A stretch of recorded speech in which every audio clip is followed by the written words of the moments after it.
Alright, in this video, just wanted to show some footage of me flying the dungeons. I got to my max tier. This is my attempt at a pseudo live stream since I can't do that yet, so I hope you enjoy.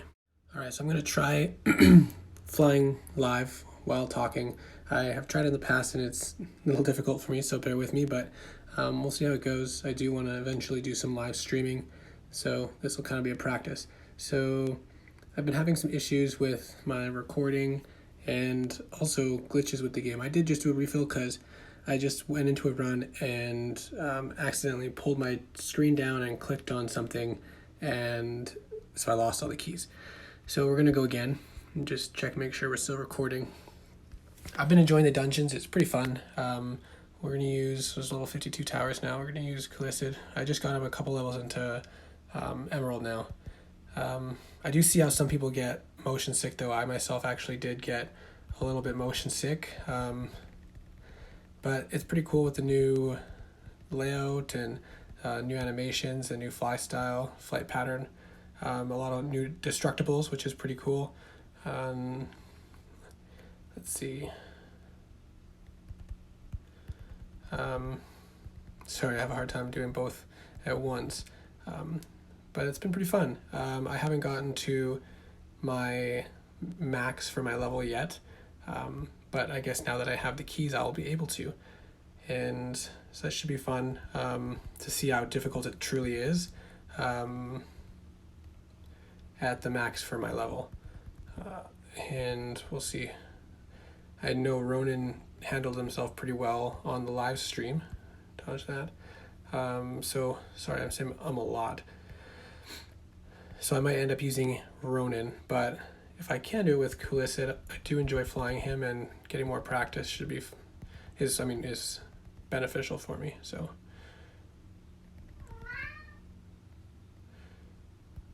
with Callicid, I still feel like you can get a pretty good amount of ammo. Like, you can't get unlimited ammo anymore, but every 1 second you can get a half bar, and so it can really help keep your ammo going like this, see? But the 1 second blink time doesn't allow you to blink all shots, as you've probably seen in my other videos especially, but it does allow you to blink certain shots, or every other shot if that's the case. Dark Flax without attack speed runes are pretty easy to blink. Actually, you have to be careful not to blink too fast with those ones. So now I'm just going to wait so we can see the health bar. Also, what's pretty cool with Callicid is you don't have to get hit by by any of these shots.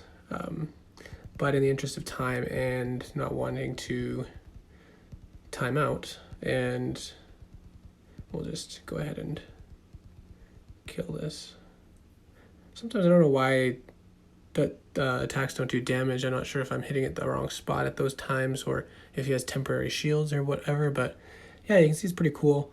If you haven't had a chance to do it yet, it's pretty interesting. The rewards aren't ideal, but it is free rewards for doing a fun run on the base, so I can't complain there. Let's see what we got. 3.3k crafting shards. Not great, but again, free. I guess we might as well go and do another one. Let's see if we're still recording. What a miracle. Hopefully the audio is actually recording. All right, let's go into the level 12 then, since we spent the rubies to do a refill anyways. I don't think support will give me back my rewards. Let's just boost for this one. Let me know in the comments what your experience has been with this so far.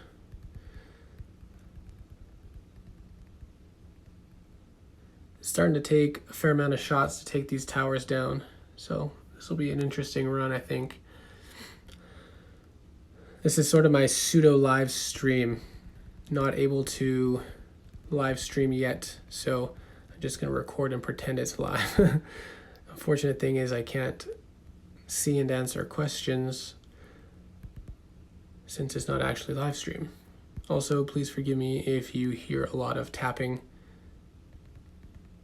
That is the downside of recording and flying at the same time.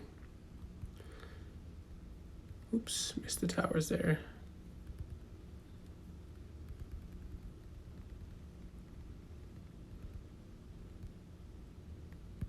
dodge that one. So even at this level, their towers are harder to kill, but I'm not actually taking much damage when I do get hit. Shot at the wrong one, I think. I'm actually really enjoying Callista. I've been flying him a lot. I want to learn to fly him better, so that's why I choose him first most times, just to get more practice time and stuff. Oh, I forgot about that. Didn't see that guy there. Oops, go into that damage boost. I don't really use the damage boost much at all because I feel like the ability to keep blinking as well as the bonus, being able to use the blood mist for the bonus ammo is actually much more beneficial than, unless it's like one tower left and I want to take it out in a burst, then it's maybe worth the time. But it's kind of funny to not be able to not get hit by this tower. Oh, there we go. That went much quicker this time because I think I was shooting too low before. I was hitting the base of the tower there and not actually hitting the void. All right, let's see my luck here on this reward. I would obviously, of course, I would love to get black pearls or embers. I'm not sure what the number. Okay, 326. Look at that. That's not an extremely large amount, but I mean, if you're doing enough of them, it adds up. And somebody on forums actually did the math. Let's see if I can do another one. Sweet. Oh, actually, is that the one I just did?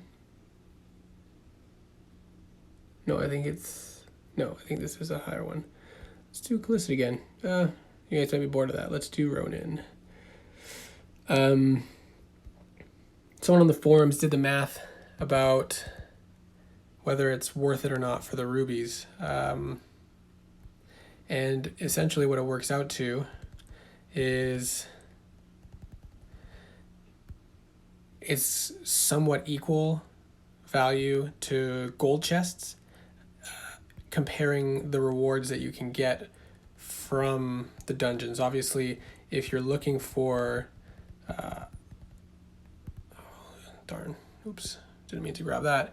If you're looking for like sigils or other resources that are not included in the rewards for the dungeons, obviously you need to open gold chests if you want them.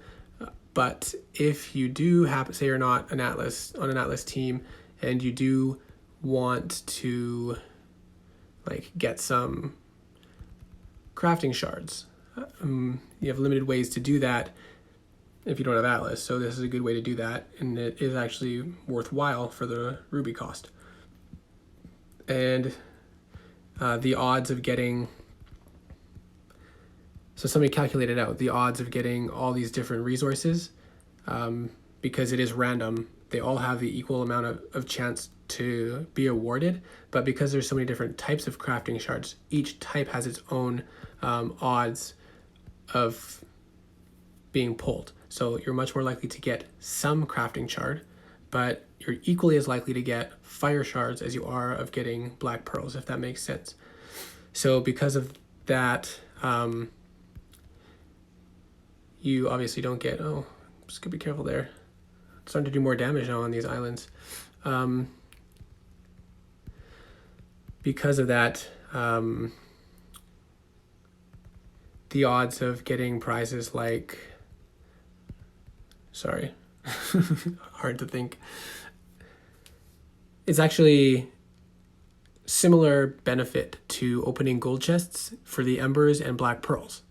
The downside is you have to spend a lot more time running these bases. But if you enjoy it and you want to get some other prizes along the way as well, like just for fun, it may be beneficial. But if you don't care to run the dungeon, you might as well just open gold chests. But it is nice to know that the ruby use is actually reasonably beneficial as far as rewards go. I'm already starting to get a little bit of a headache from running these. Now, how does that 1.8k shards that time, and previously I got more than that. Anyways, so this is my last, I guess I'm locked at level 12, which is unfortunate because it's a pretty easy run. It's kind of disappointing, honestly, that we're locked by levels. I personally hope that they will change it so you can go as high as you are able to. Since we're not, it's a solo event anyways, they didn't allow us to have backers because of an error. Hopefully they just keep the no backers and let us attempt every level, every tier. Because I know a lot of people, I mean, I understand some people are behind on breeding, or they maybe don't have as much time or skill to run it by themselves, but this is like a new, unique feature, and it's supposed to be a novelty, and you're supposed to be rewarded for your skill and ability to take out higher tiers, higher bases. So it makes sense that it should be that way. So if you have the dragons and the ability to take out a higher tier, you should be able to attempt it and do it, not just be locked because of the level. But we'll see what happens. They may or may not allow that next time. But I mean, you can see I'm locked at this level, and I'm kind of just flying through these bases pretty relaxed.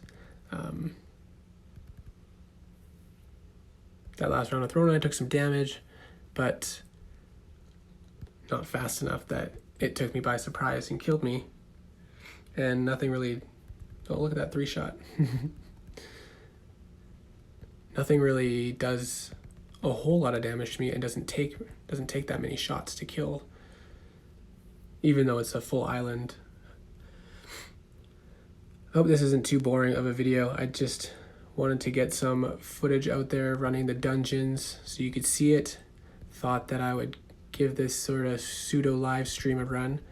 Let me know your thoughts. If it was boring, if you couldn't if you couldn't get through it, you won't be listening to this part. But let me know what you think.